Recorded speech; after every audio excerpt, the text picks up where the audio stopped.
Muy buenas a todos, aquí Adolfo Ruiz Calleja desde Catawiki. He venido para entrevistar a Carmen Vera Gutiérrez, que es experta numismática y bueno, pues una organizadora de subastas en Catawiki para el mercado español. Hola Carmen, ¿cómo estás? Hola, muy buena Adolfo, encantada de estar contigo. Bueno, vamos a aprovechar esta entrevista para dos temas, o tres, ¿no? Primero para conocerte a ti, segundo para conocer a Catawiki, o cómo se organizan las subastas en Catawiki y demás. Y tercero, para la subasta que tenéis especial del 8 de marzo, que tenéis una triple subasta, que bueno, habéis echado ahí toda la carne en el asador. Siempre intentamos que el 8 de marzo sea un día reseñable para la numismática, puesto que hay poco, se ve poco, y siempre es una buena excusa para juntar y hacer una pequeña colección que salga a subasta, y si a alguien le interesa, pues que sea su momento de adquirir alguna pieza relacionada con la mujer. Muy bien, bueno, por tu parte, sé que eres experta en historia del arte, que eso es tu, digamos, especialidad académica, y de ahí cómo llegaste a la numismática. Pues sí, pues bueno, siempre hay un pequeño background, siempre hay una parte de mi infancia que me relaciona con la numismática. Conocía esa palabra desde que era niña, con lo cual ya quiere decir que apuntaba manera. Estudié Historia del Arte y luego hice tasación de obras de arte y antigüedades. Entonces, bueno, durante todo el máster y un poco durante la carrera también, porque aún habiendo hecho Historia del Arte, cogí algunas asignaturas tipo numismática aplicada a la arqueología, que era una de libre configuración para historia. No había por dónde cogerla de aquella, pero yo me la apunté, intenté hacer algo con aquello.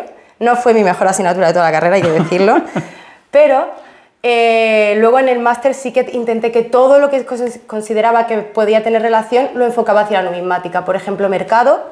Me acuerdo que en la asignatura de mercado de arte mi profesora me dijo, como me vuelvo a presentar un trabajo de numismática, acabamos aquí. O sea que sí que he intentado siempre mantenerme relacionada. Creía que era un valor añadido para mí, porque Historia del Arte no deja de ser un sitio muy lleno de gente, con muy grandes expertos y grandes mentes pensantes, y yo decía, pues ¿cómo me diferencio? Pues creo que la numismática es mi sitio y me gustaba desde pequeña. Bueno, y luego ya pues te fuiste enfocando hacia Catawiki, donde llevas ya 7 años trabajando. No, 7 no, 5, pero casi 7. Totalmente 7. No, bueno, fue durante la pandemia, vi la oferta, buscaban a alguien en España para moneda antigua y moneda española, y pensé, ¡buah! Este es mi trabajo, esto reúne todo lo que quería, porque era mercado, era subasta, que también esa parte de mercado secundario me ha gustado siempre más que el mercado primario, y España y moneda antigua, que es mi pasión. Muy bien, entonces tú aquí dentro de Catawiki lo que haces es organizar las subastas que aparecen en Catawiki. Sí. O sea, tú eres la mujer que está detrás de decir, pues aparecen estas monedas pues para la subasta de tal día, aparecen para las de otras. Y yo, por lo que veo desde fuera, en Catawiki se organizan dos tipos de subastas, ¿no? Que serían las que se dedican a un coleccionista, a un comerciante en concreto. Y luego hay otras más temáticas, que entiendo que ahí estás tú un poco agarrando monedas de unos y otros y luego dándolas a todas una coherencia. Exacto. Entonces, explícanos un poquito cómo se hacen estas subastas. Bueno, como plataforma nos llegan monedas, o sea, es una plataforma de venta más online, entonces nos llega mucha oferta. Y dentro de esa oferta mi trabajo es cribar qué tiene sentido que salga a subasta, cuándo, dónde y cómo. Entonces, para eso digamos que mi trabajo de criba tiene 3 patas fundamentales. Una es la captación de vendedores que me pueden dar un material constantemente, en los cuales confío, vendedores profesionales que destacan por una calidad, que destacan por precio, con los que al fin y al cabo, si adquiero cierta parte de compromiso, intentamos ayudarle tener con ellos esa subasta privada que ellos pueden organizar un poco a placer suyo, siempre un poco contando con mi asesoramiento, y luego la parte más pública de plataforma. Entonces, como te decía, de todo el volumen de piezas generales que nos llegan, mi interés es que sean lo más auténticas posible. Por otro lado, tengan los mejores precios acorde a mercado, es decir, hay una parte de mi trabajo que también consiste en negociar con el privado con qué precio va a salir a la venta, y por otro, el compendio de todas, que eso también me gustaba mucho porque me unía un poco a la historia del arte, ¿no? En entender cada subasta como una pequeña exposición. ¿Qué va a ir primero, qué va a ir después, qué me interesa destacar en la parte de arriba, qué me interesa que vaya a la parte de abajo, un poco, bueno, qué historia quiero contar. Y para eso también hago subastas temáticas, como en este caso la del Día Internacional de la Mujer, que es una subasta temática dedicada a la mujer. Pero puedo hacerla de la monarquía hispánica, puedo hacerla de, no sé, un poco del tema que me apetezca. Vale, entonces aquí, bueno, lo primero interesante es que comentas que Catawiki es una plataforma de venta y has dicho eso y no has dicho subasta, o sea que la comparas más con otras plataformas de venta online más que con las casas de subastas tradicionales, en ese sentido. Claro. Vale, y aquí, bueno, hay comerciantes que, bueno, pues que trabajan contigo a la hora de venderlo y lo utilizan Catawiki pues como un medio para dar a conocer las monedas que ellos tienen en venta. Exactamente. Claro, en vez de ser un medio donde simplemente se vuelcan monedas así a chorrón, digamos, o sea, sí, a lo bruto, ¿no? Pues aquí está Carmen, que es la que dice, vamos a ver, un poco de cuidado, vamos a colocar estas monedas, resulta que ha habido un comerciante que ha propuesto esta moneda muy parecida, así que vamos a dejar unos días para colocar a la tuya más, en vez de venderla ahora, venderla dentro de 15 días. Exactamente, en eso consiste. Eso es tu trabajo, digamos, sí. eso es tu rol.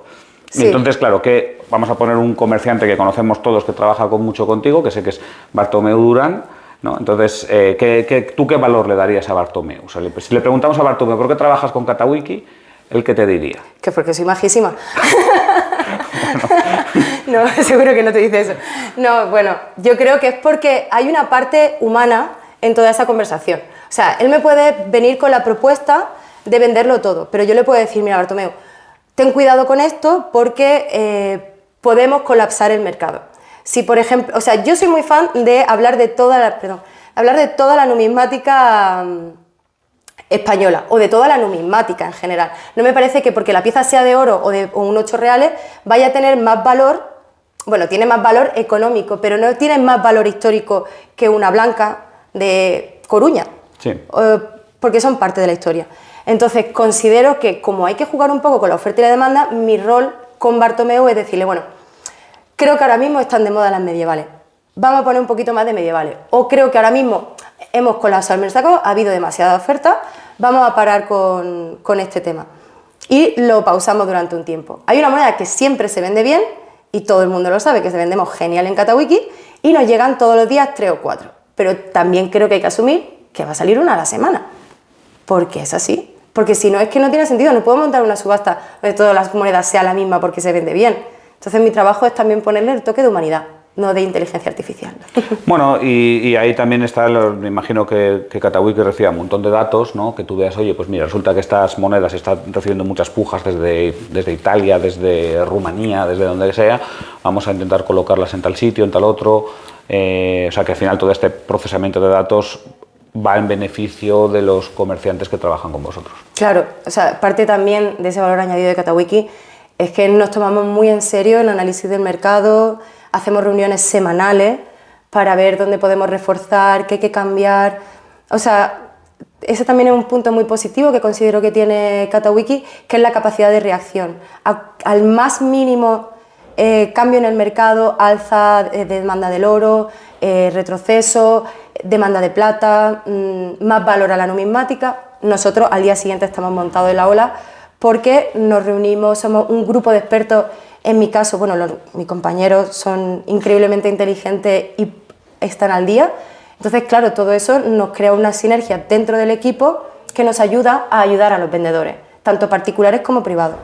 Vale. O sea, privados y profesionales. Sí, sí.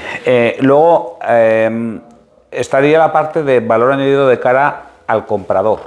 Porque entiendo que, claro, Catawiki no deja de ser una plataforma, como hemos dicho, de venta, pero no es una plataforma de venta tonta, hemos dicho. O sea, no es que sea un sitio donde la gente vuelque sus monedas, sino que ahí también está Carmen para decir, oye, vamos a filtrar, esta resulta que tiene muy poca calidad, o esta resulta que bueno, es que esto no vale el precio que estás pidiendo por ello, o a lo mejor es que esta no es auténtica. Claro. Entonces, eso es otro de los puntos interesantes. ¿Cómo eres capaz de poder diferenciar las auténticas de las falsas a partir solamente de fotografías? Bueno, son años, gracias ya, son muchos años, mirando muchas monedas. Al día, en mi caso, dedicada a la numismática antigua concretamente, donde no puedes dar nada por sentado, todas las monedas han de ser vistas porque hay muy buenos falsos en el mercado, llego a cribar cerca de 900 a la semana, entre española y antigua. Entonces, eso, joder, te da un bagaje visual. Te cuento con muy buenos vendedores que me aportan el gran grosso de las subastas, en los cuales, hombre, reviso sus monedas, pero las reviso sabiendo que al 99,9% son auténticas, o casi al 100%. Entonces mi ojo también se nutre de esa confianza que me dan sus monedas, y luego cuando me llega la rara, es que hay algo, hay un feeling, hay una cosa que dice, joder, la estoy viendo en macro, la estoy viendo en una fotografía amplificada. Yo siempre me fijo mucho en el borde, me fijo qué tipo de burbujas tiene, las líneas de flujo, el estilo. Y hombre, se intenta hacer lo que se puede, y aunque el vendedor sea profesional, hasta con ello hay veces que le digo, mira, lo siento, con todo el cariño de mi corazón, te digo que está por esto y por esto, siempre justificado, no es nada de arrebato, intento ofrecer la moneda auténtica. Sí, bueno, a ver, esto aquí yo lo que veo, por lo que comentas, es que por un lado hay una confianza en los vendedores, o sea, que aquí no está vendiendo cualquiera que aparezca de cualquier sitio, o sea, que fundamentalmente el grueso de lo que hay en Catawiki proviene de vendedores profesionales en quienes hay una confianza, como hemos dicho, pues, por ejemplo, con Bartomeu, ¿no? Por poner un ejemplo, podríamos decir otros. Claro, yo por ejemplo también de Bartomeu me fío, o sea, si Bartomeu me dice esta moneda es auténtica, pues yo a priori considero que es auténtica, pero a veces, igual que ocurre con cualquier otra empresa del mundo, pues eso, una casa de subastas, la que queráis poner, saca 5.000 monedas y las ves y luego dices, coño, pues a mí esta me parece falsa, y eso yo también lo hago con con cierta frecuencia, les mando un correo a la casa de subastas y les digo, oye, que revisa tal que me parece a mí que no es tan auténtica o que la has descrito mal. Eso lo hago yo a nivel como particular, simplemente por amistad. Entonces, entiendo que es más o menos parecido. Un profesional puede equivocarse y ahí tenemos una segunda vista, un segundo ojo por parte de... El profesional, el particular que ha comprado una casa de subasta, que nosotros en España tenemos mucha suerte de tener de los mejores profesionales y de las mejores dinastías, podemos decirlo así, de numismáticos. Pero fuera, no todo lo que brilla es oro, y hay casas de subastas que, bueno, pues siempre que sale su nombre es como, bueno, déjame que le eche otro vistazo, porque no es igual. Entonces, bueno, pues hay que andarse, todos cometemos fallos. Lo que vengo a deciros es que yo me puedo equivocar, el profesional se puede equivocar, la previa casa subasta se puede equivocar, pero en eso consiste el ser humano, y prefiero mil veces que escriban un correíto que me va a llegar al día siguiente, me van a decir, oye, mira, que revise esta foto, esta que es falsa, y yo les voy a responder súper cariñosa diciendo muchísimas gracias, ya la he retirado, antes que en redes sociales se haga escarnio, porque hay que entender que nadie es perfecto, hay muy buenos falsos en el mercado y todos cometemos errores. Bueno, sí, aquí, a ver, la cuestión es que, claro, cuando ya son varios profesionales los que están mirando las imágenes, el error es más improbable, pero aún así ocurre. Entonces, aquí, en este sentido, yo en mi trabajo también tengo errores, que hay que ver quién no los tiene, ¿no? Y yo he visto monedas con errores, como digo, en subastas, en museos también, y, hombre, lo elegante es, que, como se dice, ¿no? Las críticas se hacen en privado y los halagos en público. Y entonces, está pasando justo al revés. Sí, yo voy por eso, me gusta mucho. Sí, entonces, bueno, luego ya es la voluntad de cada uno, porque también hay gente que lo que quiere es ponerse la medalla, pero bueno, eso ya lo dejamos al lado. Muy bien, bueno, y aprendo mucho, hay que decirlo, o sea, aprendo muchísimo de cuando me llega ese error, pero, o sea, lo identifico, me lo guardo, entra dentro de mi archivo mental y, procuro, me gustaría que no me volviese a pasar cuando se me dice, oye, mira, Carmen, la has cagado aquí, ya esa moneda, sé por el motivo que me lo han dicho, ya no vuelve a salir, porque lo primero, en cuanto me sale ese tipo, es como, aquí y aquí, no es. Vale, muy bien, bueno, pues para eso también estamos todos, para ir aprendiendo. Claro. Bueno, entonces, con la subasta del 8M, que ya está publicada, es una subasta que es triple subasta y da un repaso a la historia de la representación femenina en la numismática. Sí. Y esta idea es tuya, es de Catawiki, se hace en España, se hace en otros países también. ¿De dónde viene esta subasta? Mira, sin colgarme medallas ni galones. La idea es mía, porque, y no se hace, que yo sepa, no se hace en otras casas de subasta de numismática. Obviamente esto es una fecha conmemorativa para muchísimas empresas que por supuesto añade a branding y a un branding contemporáneo, pero esto fue una iniciativa mía porque fui la primera que empezó a trabajar como numismática dentro del departamento de moneda y billetes y dije, pues yo reivindico mi espacio, yo reivindico la historia de la mujer a lo largo de la historia y quiero contar algo. Empezaste a trabajar como numismática, es decir, como mujer numismática. Sí, vale. Es que me llamo igual que la ciencia, es muy bonito. Sí. Sí, pero como mujer en un grupo de compañeros, ya somos más y tal, pero en ese momento fui la primera y en cuanto tuve la oportunidad junté una colección, pues claro, es que al final tienes que entender cómo funciona Catawiki, que es coger de aquí, de allí y te sale una subasta. Y esas eran mis pequeñas subastas, que es como un pequeño reino. Obviamente dependo siempre en este tipo de subastas del material que llegue, intento hacerlo con gracia, con un poco de coherencia y que no sea un mogollón de cosas sin sentido y en mala conservación, sino que haya, como siempre, para todos los públicos. Muy bien, pues entonces vamos a dar un pequeño repaso a la historia de la representación femenina en las monedas con Carmen, que sé que te lo tienes estudiado, y ya bueno, pues también lo ilustramos con las monedas de la subasta, claro, para eso iremos colocando imágenes. Entonces, la moneda arranca pues hace ya bastante tiempo, para allá por el siglo VI, VIII a.C., según como contemos, y claro, pero la mujer tarda mucho en llegar a la numismática, como mujer, como figura femenina viva. Sí, como digamos, real. Como algo real, pero porque en la moneda griega lo que nos encontramos son alegorías. Sí. Entonces, ¿por qué es esto? Bueno, la mujer, la dualidad hombre y mujer siempre es algo intrínseco a la mente humana y en la forma de entender el mundo que nos rodea, tanto físico como trascendental.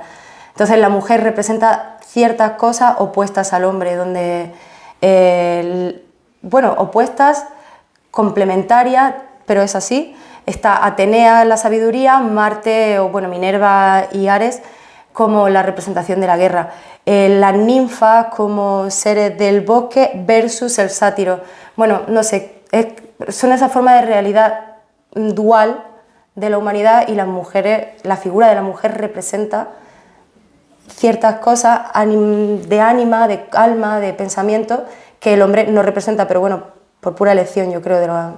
Sí, porque las mujeres también en la Edad Antigua son seres que también son muy fuertes en algunos casos. Por ejemplo, Atenea, que está muy representada en la numismática, Atenea es una gran protectora, ¿no? Mientras que otros personajes, como por ejemplo la Gorgona, ¿no? Es una maldad terrible, ¿no? Entonces muchas veces las mujeres son personajes casi superlativos en ese sentido. Sí, bueno, la Gorgona también era la figura, la perversidad, la maldad, la ira, la venganza. Bueno,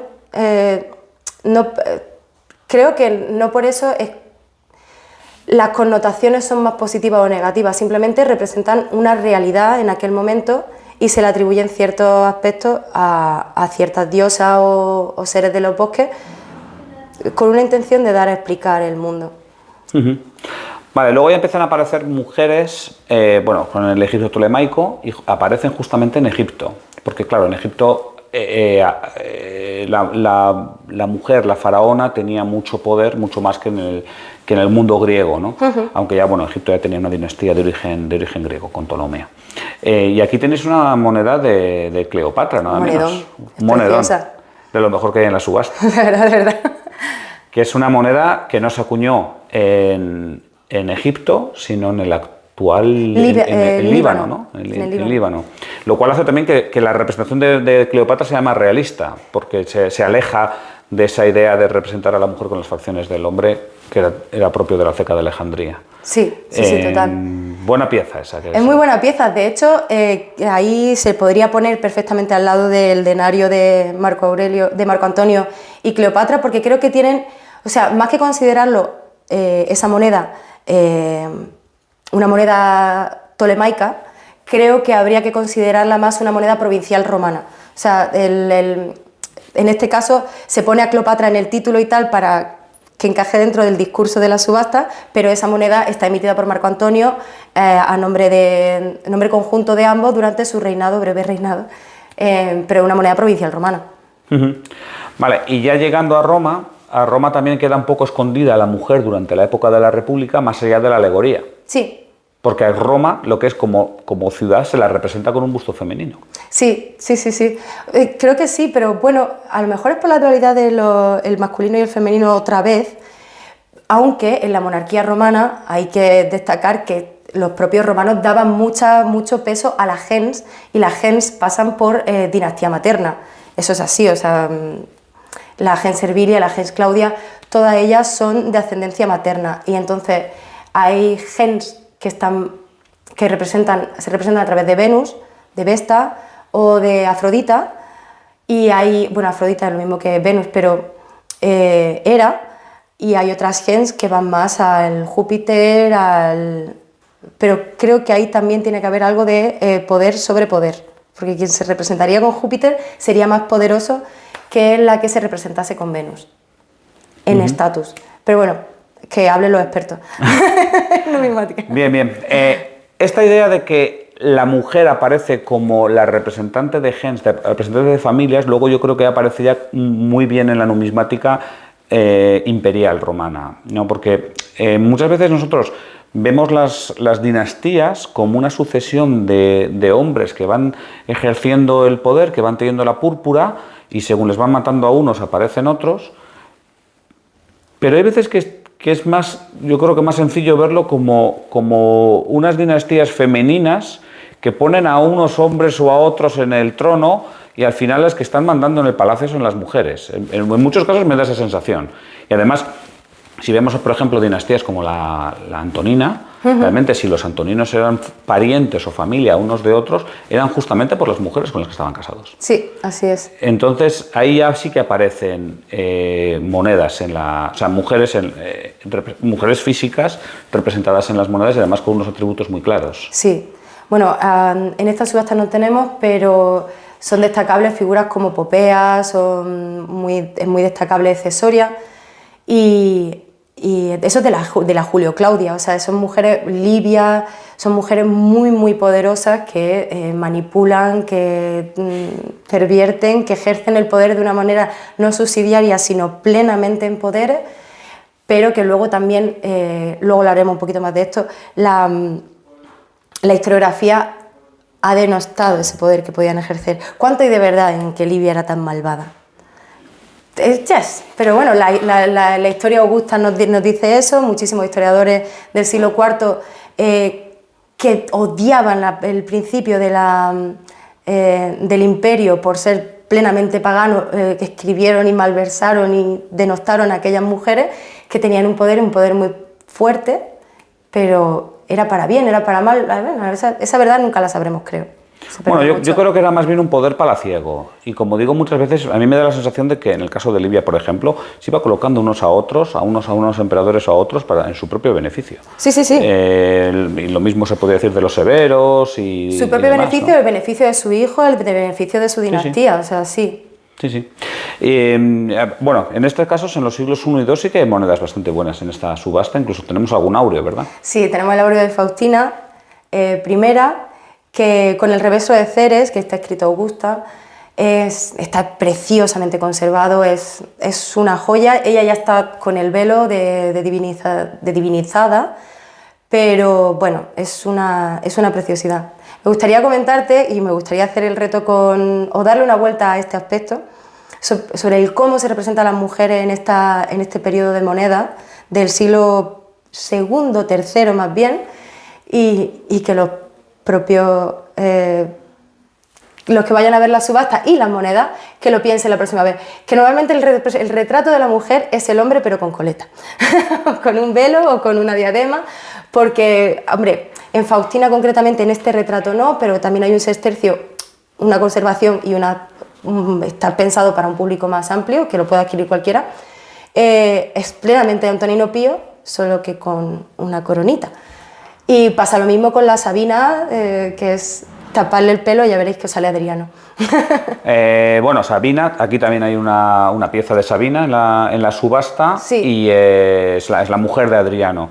Claro, ahí, bueno, yo la verdad es que voy a hablar por hablar, no he hecho un estudio al respecto, pero se podría analizar con diferentes cecas y ver si evoluciona el retrato de las mujeres, porque hay que entender también que en esas épocas no había un retrato oficial de las mujeres. Entonces, claro, iba a hacer el mismo comentario. Si claro. eres un monedero que está en una ceca del este y te dice, no, pues hay que representar a tu mujer. A la mujer del emperador. Yo qué sé cómo es esta señora, ¿no? Entonces... A ver, con los Antonino era muy probable que se pareciesen entre ellos.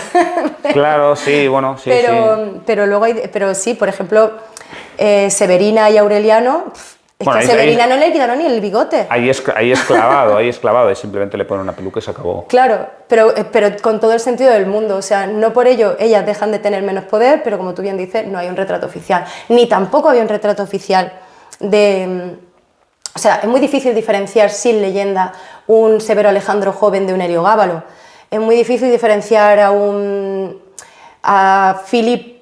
a Gordiano III de Filipo a veces, o sea, hay ciertos retratos en ciertas cecas que como no llega el retrato oficial, pues chicos, se cambia la leyenda y a volar, pero se ha pasado también en España y ha pasado en toda la numismática. Sí, bueno, ahí también se pasaban información de unas cecas a otras y demás, había ciertas... O sea, ahí también se puede ver a veces cómo cierta información va pasando y cómo va trasladándose de una ceca a la otra, sí, sobre todo en el este del Mediterráneo. Sí. Son temas complejos que la verdad es que yo nunca he profundizado en ellos, pero sí que sé que hay autores que lo han tratado. Pero es que la numismática es muy larga. O sea, entonces... Es muy bonita, es muy interesante hablar de estos temas porque es plena historia. O sea, y ahora estamos hablando del Imperio Romano, que por suerte tenemos el testimonio de todas esas grandes mujeres que han sentado una dinastía, porque luego, aunque haya menos representación, pero Filipo le hace una moneda a Otacilia, Trajano Decio se lo hace a Herenia Trucila, y todo es para asentar una dinastía que perdure en el tiempo, y luego ya en el siglo IV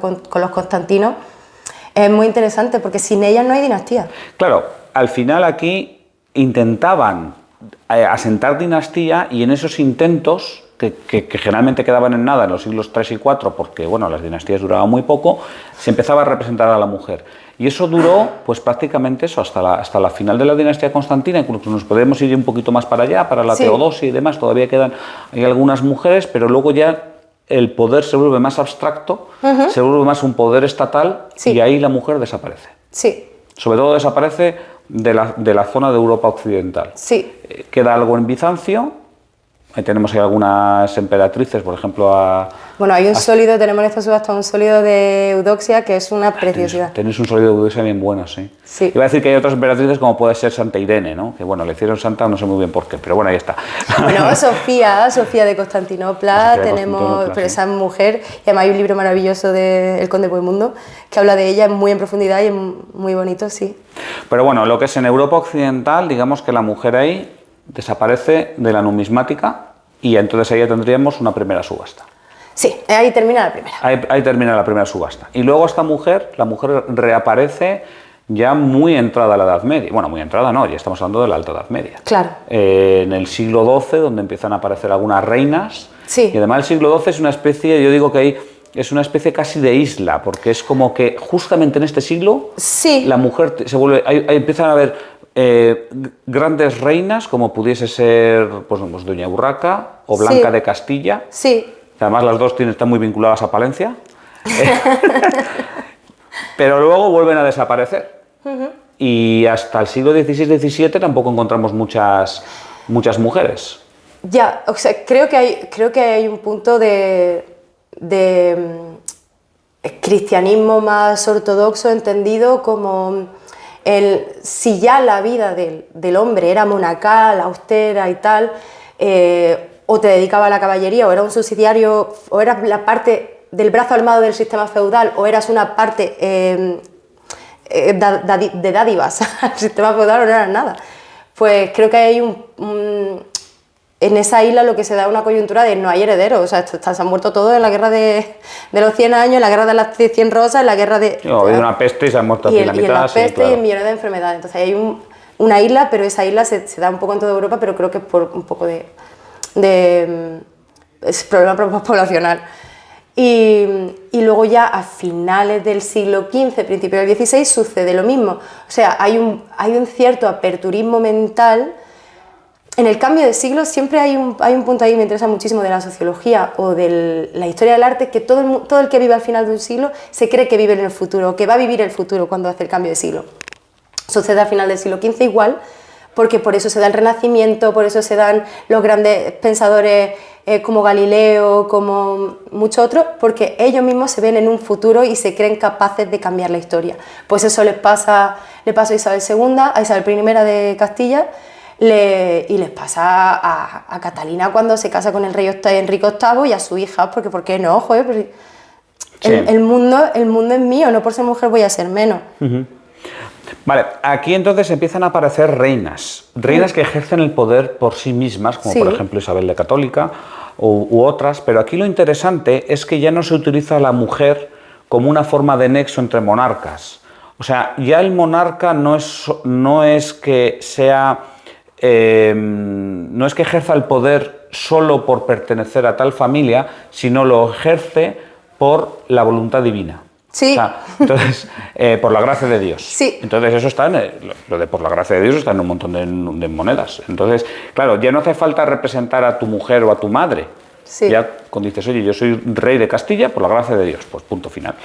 Y luego claro. mi hijo va a ser también, pues, ¿por qué? Pues por la gracia de Dios. Sí, ahí hay dos cosas. Una es, bueno, dos cosas que son complementarias y que la una sin la otra no existe. La contrarreforma y el antiguo régimen en sí, que sustituye al sistema feudal. Entonces, ahí no tienes más que decir, ahí eres porque tú eres el elegido por Dios, te ha designado el Papa y no necesitas venir de la familia Lancaster ni de ningún Borbón. Bueno, si puedes demostrar que eres Borbón, mejor, pero puede ser un Borbón cualquiera para ser el rey de un país. No hace falta que sea Medici. Vale, y aquí aparecen mujeres que tenéis bastantes en la subasta de un montón de países europeos. Tenemos pues reinas en Italia, por ejemplo. Sí, ¿tenéis? tenemos una pieza muy interesante, muy bonita, porque me gusta mucho siempre el retrato de María Luisa de Parma.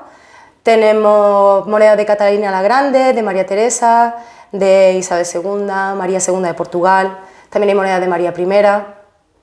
Bueno, y creo que todas ellas, ya esas reinas del siglo XIX, bueno, todas no, hay importantísimas representaciones en lo que consideramos en historiografía la Edad Moderna, como es Juana de Castilla, como es María I de Portugal, o Catalina la Grande, que han sido figuras que dentro de un contexto muy masculino de reyes, ellas han sido reinas por sí mismas, por herencia, y que luego la historiografía en el siglo XIX y al principio del siglo XX se encargó de denostar con una malísima publicidad que nos ha hecho llegar casi una caricatura de lo que ya fueron, quitándole cualquier tipo de mérito por haber reclamado su poder, por no haberse dejado imponer algo que no les correspondía a ella por derecho propio.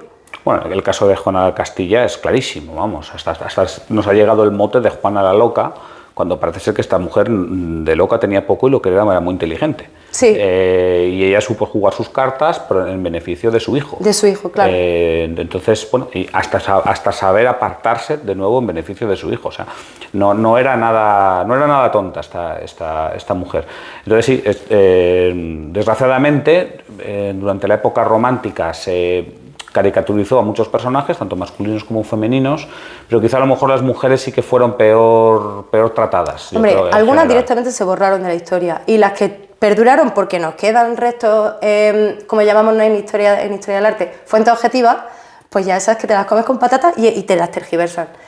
Y luego, por otro lado, en esa misma subasta hay ya piezas muy conocidas y muy populares, conocidas por todos y populares, que son las monedas del siglo XIX, ya de reina ad nomen, como son María II de Portugal, María Isabel II de España. Isabel II tenéis varios retratos, además. Bueno, Isabel II sí, hay bastantes retratos, me gusta. Es que una reina que da mucho de sí a nivel de retrato. La reina Victoria también aparece, otra matriarca enorme. Sí. María Luisa de Parma, que la has citado antes, la verdad que tiene unos retratos preciosos, sí. María Luisa de Parma. Pero fíjate que todas ellas llegan a ser reinas o se conciben ya en un contexto post siglo de las luces, que también supone un cambio sociológico en el sentido de que a la mujer dentro del palacio, dentro de la corte, se les da un lugar donde estar, un lugar donde ser y un lugar donde poder reconocerse. Al principio era la sala de costura, literalmente te lo estoy diciendo en serio, y luego va pasando a ser reconocida como un ente real. Es que hasta antes del siglo de las luces casi que la mujer no era considerada un ser político, era una máquina de hacer bebés. Sí, bueno, y ya en el siglo XIX las mujeres, sobre todo las mujeres de una clase social más alta, que tienen una educación muy avanzada. Exacto. Hay autoras, escritoras, hay música. O sea, ya hay mujeres que han podido desarrollar su faceta intelectual, por supuesto, en la clase social más alta. O sea, si nos vamos a los pueblos profundos, pues todavía falta. Claro, ahí son campesinas, ahí a trabajar, sí. Trabajar y trabajar. Sí, exactamente. O sea, era otro contexto. Y luego, además, hay alguna reina regente representada. Ah, sí, mi querida Mariana de Austria. Tu querida Mariana de Austria. Pues mira, Mariana de Austria es precisamente una de esas representaciones. España siempre ha tenido no muy buenas regentes, como decía, ha tenido muchas regentes, pero el caso de Mariana de Austria es el caso más triste de lo que se ha hecho con la historiografía. Bueno, lo que se hizo con Carlos II ya es una tristeza en sí, porque no... Es verdad que estaba muy mezclado en sangre, pero vamos, también la historiografía ha hecho mucho por dárnoslo muy malito de mente. Y Mariana de Austria, lejos de haber sido una mala gobernante, no la dejaron gobernar sola cuando ella tenía la preparación y tenía la cultura suficiente como para haber sido regente, de verdad, la pusieron, no me acuerdo con qué cardenal, pero vamos, sí que ella tuvo que gobernar con un consejo de ministros y cardenales, la típica Casa de Austria. Pero si no es por ella, no hubiésemos mantenido la cohesión del imperio de ultramar.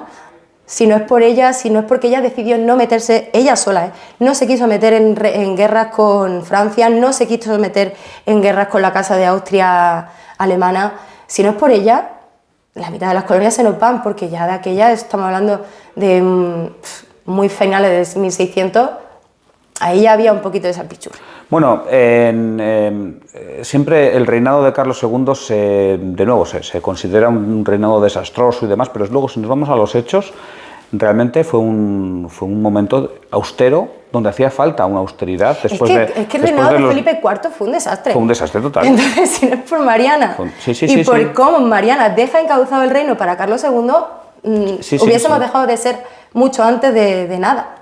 Sí, o sea, yo creo que hay que poner en valor también lo que se hizo. Lo que pasa es que, claro, cuando una persona es austera, pues parece como que, claro, es que ya no hay dinero para tanto dispendio y parece que encima eres el malo, ¿no? Pero es que si no es por esto, no sé, como cualquier familia, ¿no? Que se endeuda, pues bueno, mientras te endeudas todo es felicidad y alegría, pero claro, luego hay que echar el freno de mano, ¿no?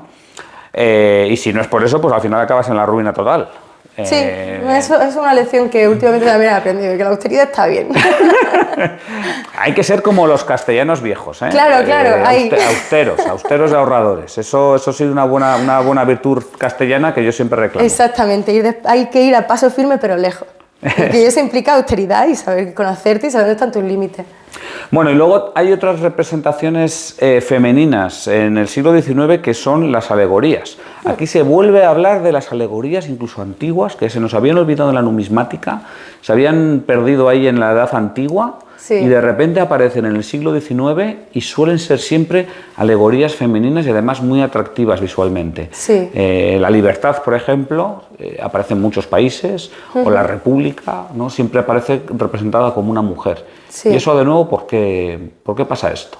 Bueno, o sea, lo bonito del romanticismo y lo bonito del rococó es darle un valor a la figura femenina en pos del deleite y en pos de lo positivo. Hasta no es por decir que la mujer antes se representaba de una manera más perversa, pero sí es verdad que hay un punto de mujer pérfida, de mujer tentadora, de mujer mala durante el siglo XVI-XVII, aunque sirve para muchas cosas, no es cuestión de generalizar y mucho menos en temas de arte. Pero es verdad que en el siglo XIX vuelve con mucha fuerza la recuperación de la visión cosmogónica, de la cosmogonía de la antigüedad clásica, porque Europa quiere buscar sus raíces en su arqueología, y la arqueología lo que está trayendo a flote son un montón de mujeres danzarinas, mujeres que bailan. Estoy pensando mismo en los frescos de Pompeya, sin ir más lejos, que eso se descubre en 1750 y poco. Entonces, a partir de ahí, Europa quiere enraizarse con todo. ¿Y cómo pintan los romanos en la República? Una mujer, pues Francia será una mujer. Y hay alguna pieza de la República Francesa también muy interesante con el gorro frigio o la Estatua de la Libertad y el Morgan Dólar. Bueno, o por ejemplo también la República Portuguesa. También sería otro ejemplo de cómo se le representa a la República Portuguesa como una mujer, o tantas otras repúblicas, ¿no? También en Hispanoamérica. En España también. En España también. Llegando, pasa que los periodos de la República Española fueron muy concretos, muy pequeños y no fueron muy estables. Entonces, sí, bueno. Bien. Y luego tenemos otra subasta de moneda contemporánea, que generalmente son monedas conmemorativas, las que ofrecéis. Y aquí es interesante porque estas monedas conmemorativas muchas veces lo que hacen es conmemorar el propio pasado de los estados y un poco son los homenajes que quiere hacer pues algunos países a su propia historia. Y ahí de nuevo vuelven a aparecer mujeres. Y a lo mejor aparecen estas mujeres que habían sido denostadas antes, ahora ya se las ponen en el pedestal. Sí, es que tiene un punto ahí para mí es como volver a la dinastía antoniniana. Es como volver a darle a la mujer el lugar que se le había retirado, por motivos históricos y por motivos culturales. Entonces sí, esta subasta de moneda moderna tiene un poco de todo, o sea, tiene representaciones de cuadros, tiene representaciones icónicas como el busto de Nefertiti o la Virgen de Guadalupe o la parca mexicana, o puede ser... bueno, hay muchísimas representaciones femeninas, pero creo que es para volver a reivindicar que si la historiografía no les rinde homenaje, es como si nunca volviesen o existido o volvieran a existir. Claro, esos son personajes que ya forman parte de la cultura popular, ¿no? Como por ejemplo La Llorona o por ejemplo Nefertiti. A ver, Nefertiti obviamente es un personaje histórico, pero que hoy en día todo el mundo lo tiene y al que nos ha llegado al público amplio a través del cine. Sí, bueno, pero es que así en la moneda contemporánea actúa mucho, es muy cuca a nivel comercial, sabe darle al público lo que el público demanda. Y ahí ya no solo la conmemorativa, la moneda de circulación corriente que se está ahora mismo acuñando en Europa, A por inversión, A para circulación, destacan cecas muy centradas en la mujer, como es la ceca de Mónaco, con su gran Grace Kelly, que esta vez no la tenemos en subasta, está a la venta ahora mismo en Catawiki en otra subasta, o la ceca de Grecia, que le está dedicando año tras año a una mujer que para ellos es muy, muy interesante. Está María Cala, está Penélope, no me acuerdo del apellido, pero está Penélope, y es como si España decidiese sacar una moneda de euro de Emilia Pardo Bazán, que la tenemos en moneda conmemorativa por el 8M y hablamos de Pardo Bazán en esa moneda de plata, pero para circular también es interesante. Me parece muy inteligente lo que está haciendo ahora mismo la moneda de euro de Grecia, porque creo que le da lugar a rememorar, a recuperar a sus mujeres históricas. A sus mujeres históricas, exacto. Bueno, en ese caso, hay otros países, como por ejemplo Perú, que también ha dedicado monedas circulantes, una serie entera de monedas circulantes a sus mujeres, a las mujeres vinculadas a la independencia de Perú. Y luego hay otros países, como has dicho España, por ejemplo, que dedica series conmemorativas. España, Estados Unidos también tiene una serie dedicada a las primeras damas. Y bueno, seguramente muchos más que también. Pero claro, a esta altura de la película, a esta altura del siglo XXI, muchos apuestan ya por representar a la mujer en la numismática. Pero claro, ha sido un tema como que ha estado como muy dividido, más que dividido, desligado. Parece que no había punto de encuentro hasta que en el siglo XXI hemos dicho, bueno, pues vamos a darle lugar a estas mujeres. Y hay una parte que me gustaría reivindicar desde aquí, que es acercar más la numismática al colectivo femenino. Con esta pequeña y humilde 3 subastinas, mi intención es un poco acercarlo a la coleccionista, a la niña, que está en su casa diciendo, esto de mi padre no tiene ningún sentido, ¿qué carajo hace con todas estas monedas encima de la mesa?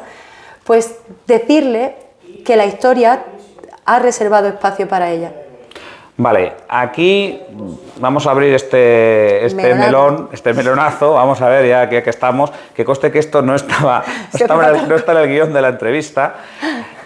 Vamos a ver. Hace falta lo corta, sí, hace falta lo corto, pero no lo voy a cortar. Bueno, entonces, vamos a ver, que ya que nos hemos metido en ello. El tema de la mujer en el coleccionismo, porque yo aquí veo que a la mujer le ha costado entrar en la numismática. Ha entrado en la numismática, pero no ha entrado en el coleccionismo numismático. Me explico.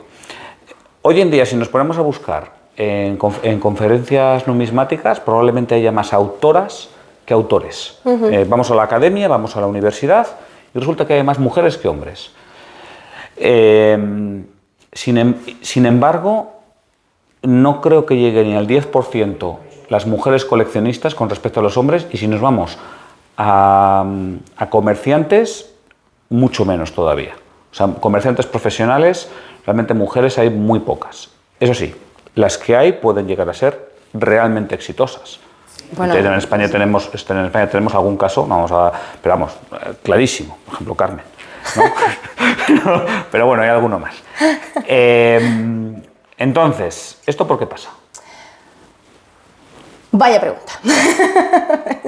No te sabría decir, he hablado con otras mujeres que no se dedican al estudio, sino a la venta, o sea, a comerciantes de más nombre, más relevante y quizá más a pequeña escala, y coincidimos un poco en que hay un punto en el que la mujer económicamente no es independiente hasta los años 60, muy tarde 60 en España y en el mundo. Porque si tú lo pones todo en contexto en el siglo XX, hay una Primera Guerra Mundial al principio, hay una Segunda Guerra Mundial en la mitad del siglo y luego ya empezamos con una guerra fría, pero bueno, que sí que hay en el mundo capitalista, ya sí hay una independencia económica de la mujer. Pero la mujer, creo, mi humilde opinión, que no puede ser no verdad, que nunca ha tenido poder adquisitivo como para plantearse que su economía puede ser dedicada a formar una colección. Eso me parece, o sea, muy difícil verte con dinero en el bolsillo y decir, me lo voy a gastar en llenar esta pared de Funkos, que puede ser que sí, y ahora precisamente en el siglo XXI más, pero voy a llenar esta vitrina de moneda, o voy a llenar esta vitrina de vasos Canopé, que me parecen colecciones tochísimas. Ya, bueno, puede ser. Yo también creo que a lo mejor la mujer a la hora de colecciona de una manera diferente. No sé si te parece que a lo mejor la mujer no quiere ser la que tenga la mejor colección sino que quiere tener una colección que le agrade a ella a nivel subjetivo, que le suponga un aprendizaje, que le suponga una representación, pero sin intentar quedar por encima de nadie. Que a lo mejor ahí los hombres caemos más en un egocentrismo, en en querer tener la mejor colección y a lo mejor la mujer no lo ve tanto. Aunque bueno, ha habido grandes coleccionistas y realmente duras, claro. Por ejemplo, la colección... Catalina la Grande era una gran coleccionista de numismática. Yo iba a decir la colección del Dorado, más reciente, en Colombia, también que fue mujer. Y luego, bueno, Catalina la Grande también era una mujer muy... Digamos que su ego tampoco le dejaba vivir demasiado. ¿Ves? Pues eso es culpa de la historiografía del revisionista. ¿Tú crees? No, es broma. Un poco sí y un poco no. O sea, sí que tuvo mucha personalidad, sí que tuvo que tener una personalidad fuerte, pero creo que más por contexto. O sea, más que tuvo que hacerlo así o si no le comían la tostada. Había muchísima gente disputándole el poder y mucha gente muy poderosa.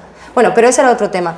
La cuestión es por qué hay colecciones dentro de lo masculinas que son portentosas, ostentosas y en busca de eso, y las mujeres suenan menos.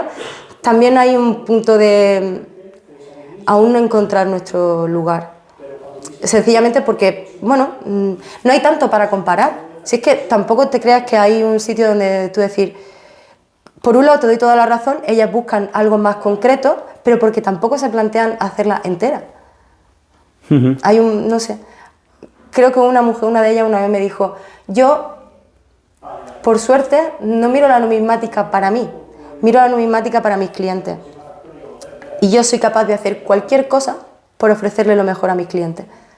Y eso me parece lo más brutal, pero porque también hay un punto femenino de dedicación, de mirar hacia afuera, de agradar, de tirar para adelante, es mucho menos es introspectivo en el sentido de yo trabajo para afuera, yo hago mi trabajo y no me guardo nada para mí, porque yo para mí no lo necesito, no lo quiero, no me lo merezco, son mil cosas que nos pueden decir o pensar, o podemos pensar. Bueno, esto sería un tema para un debate bastante grande. Hay una mujer ahora en Argentina que ha escrito un libro hace poco sobre el tema de la mujer en el coleccionismo. Hay asociaciones numismáticas que están lideradas por mujeres. Yo creo que se va abriendo un espacio. Creo que en los últimos años se ha avanzado bastante. O sea, sigue siendo claramente minoritaria la mujer en el coleccionismo, pero es menos minoritaria en el 2025 que lo que era en el 2015. Claramente. Sí. Entonces, bueno, yo creo que con esa tendencia, pues a lo mejor dentro de 30 años se puede estar en más o menos... O sea, hace falta una generación mínimo. Claro. O sea, pero, parece mentira, pero desde aquí reivindico eso de... Hacen falta referentes, de verdad, porque si yo no hubiese sabido que había ya mujer en la numismática, a mí no me hubiese dado por aquí. Porque, de verdad, cuando tú en provincia, en pueblo, como me ha pasado a mí, llegaba a esos sitios, solamente veía hombres y de X edad para arriba, entonces nunca jamás te veía a ti misma allí. Pero ya sabiendo que sí que hay mujeres que saben, que hablan, que estudian, que venden, que son exitosas, que son un referente, como en España ahí dices, pues yo también. Bueno, pues muy bien. Y que de aquí salgan muchas niñas numismáticas. Eso esperamos. Bueno, pues yo creo que con esto vamos a cerrar la entrevista. Ya habéis visto que hemos hablado un poquito de Catawiki, de Carmen en concreto también, y luego, bueno, pues hemos hecho este pequeño repaso, a ver, a vista de pájaro, obviamente, sobre la representación de la mujer en la numismática, que esto daría pues para 3 tesis doctorales. Nosotros lo hemos hecho en una charla un poco simplemente para dar algunas pinceladas. Y al final, pues este tema de debate, que nos podéis dejar en los comentarios pues, vuestra opinión, a ver qué opináis vosotros.